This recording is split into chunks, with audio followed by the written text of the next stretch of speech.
Bismillahirrahmanirrahim. Welcome to another exciting journey of learning mathematics with Book Time publication. Today we will study in mathematics grade 3 unit number 2, that is about number operations, and our topic is multiplication of two digit number by one digit number. तो आज के lecture में हम two digit number को one digit number के साथ कैसे multiply करते हैं ये सीखेंगे। प्रीवियस लेक्चर में आपको याद होगा कि मैंने मल्टीप्लिकेशन टेबल को इस्तेमाल करते हुए वन डिजिट नंबर की वन डिजिट नंबर के साथ मल्टीप्लिकेशन का मैंने सिखाया था आपको। आज हम टू डिजिट को वन डिजिट से कैसे मल्टीप्लाई करते हैं ये एक एग्जाम्पल से सीखने की कोशिश करते हैं जी। Bilal has 8 boxes, each box has 24 coins, how many coins are there all together. भाई बिलाल के पास 8 डब्बे हैं और हर डब्बे में 24 सिक्के हैं, तो टोटल कितने सिक्के हैं उसके पास। आप क्या करेंगे 24 को 8 से मल्टीप्लाई कर देंगे। अब इसका तरीकाकार क्या होगा, इधर भी हमारी हेल्प टेबल ही करेगा लेकिन तरीकाकार समझ लें। आपने क्या करना होगा, 24 को ऊपर लिख लेना, 8 को नीचे लिख देना। पहले स्टेप में आपने क्या करना है, ये जो 8 है ना इसको 4 के साथ मल्टीप्लाई करना। अब आपको 8 का अगर टेबल आता है तो 8 4 जार 32 होता है। अब जब आपने इनको मल्टीप्लाई किया तो आंसर टू डिजिट नंबर आया ना, ये अब एक समझ लेंगे तो आगे आपके लिए मुश्किल नहीं होगी। इसका ये जो लेफ्ट राइट वाला नंबर होगा ना ये तो एज इट इज आ जाएगा, ये जो लेफ्ट वाला नंबर होगा ना ये अगली प्लेस पर हम कैरी कर लिया करेंगे। बात समझ आ गई। अब दूसरे स्टेप में हमारे पास नंबर क्या लिखा हुआ था 24। पहले आपने 8 को 4 से मल्टीप्लाई किया, अब आपने 8 को 2 से मल्टीप्लाई करना है।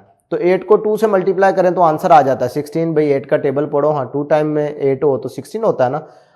लेकिन अब आपने इधर डायरेक्ट 16 नहीं लिखना, ये जो आपने कैरी किया हुआ था ना इसका 3 हमने ऊपर शिफ्ट किया था वो इस 16 में ऐड भी होना है। तो जब वो ऐड होगा तो आंसर आ जाएगा 19, तो वो हम फिर 19 लिखेंगे, 16 नहीं लिखेंगे। तो इसका मतलब है कि टोटल कॉइन्स कितने हुए 192 कॉइन्स ऑल टुगेदर। समझ आ गई मेरी बात की। ये एक इंटरेस्टिंग फैक्ट लिखा हुआ है, multiplication of 9 always have digits that add up to 9। भाई देखें 9 का टेबल अगर आप देखें ना, ये एक वैसे इंटरेस्टिंग फैक्ट है, इससे रिलेटेड नहीं है, आप इसे बस याद रख लीजिएगा कि 9 का टेबल आप पढ़े ना तो ये 9 1 जार 9, 9 2 जार 18, 9 3 जार 27, इस तरीके से इनके जो डिजिट्स है ना इनको ऐड करो ना तो ये 9 आता है। 1 + 8 करो 9, 2 + 7 करो 9, इस तरीके से आप पूरा टेबल चेक कर सकते हैं। ये एक इंटरेस्टिंग फैक्ट है, ठीक है जी। प्रैक्टिस सेक्शन 2i का पार्ट 2 जो है ना वो आज के टॉपिक से रिलेटेड था, इसलिए हमने इसे आज की वीडियो में आपको समझाने की कोशिश की। Multiply the numbers and right the correct answer. अब ये टू डिजिट को वन डिजिट से मल्टीप्लाई करना है। तरीकाकार मैंने पिछले आपको एग्जाम्पल में डिटेल से समझाया है, अब हम उसी की प्रैक्टिस करते हैं जी। 3 का टेबल पढ़े, 3 2 जार 6। अब इधर तो आया ही वन डिजिट नंबर आंसर है ना, तो लिहाजा कोई भी नंबर कैरी करने वाला काम नहीं है। अब 3 को 1 से मल्टीप्लाई करो, 3 1 जार 3। क्लियर है। पार्ट बी में देखो 6 का जब टेबल पढ़ोगे 2 टाइम तक 6 का टेबल आएगा 12। अब 12 क्योंकि टू डिजिट नंबर है तो लिहाजा उसका 2 यहां पे लग जाएगा और 1 आगे कैरी कर लेंगे। अब 6 को 3 से मल्टीप्लाई करना था, 6 में मल्टीप्लाई 3 करो तो 6 3 जार 18, 18 + 1 करो तो 19 आ गया। समझ आ रही है मेरी बात की। पार्ट सी में देखें, मजीद प्रैक्टिस करते हैं। 7 4 जार 28। अब 28 चूंकि टू डिजिट नंबर है लिहाजा इसका 8 इधर आ जाएगा और ये वाला जो 2 है ये हम आगे शिफ्ट कर देंगे। अब 7 को 3 से मल्टीप्लाई करो तो 7 का टेबल 3 टाइम पढ़ो तो वो बनता है 21। 21 में ये 2 ऐड कर दो तो क्या हो जाएगा 23। इसी तरीके से पार्ट डी देख लें तो 6 3 जार 18, 18 का 8 इधर लगेगा, 1 कैरी।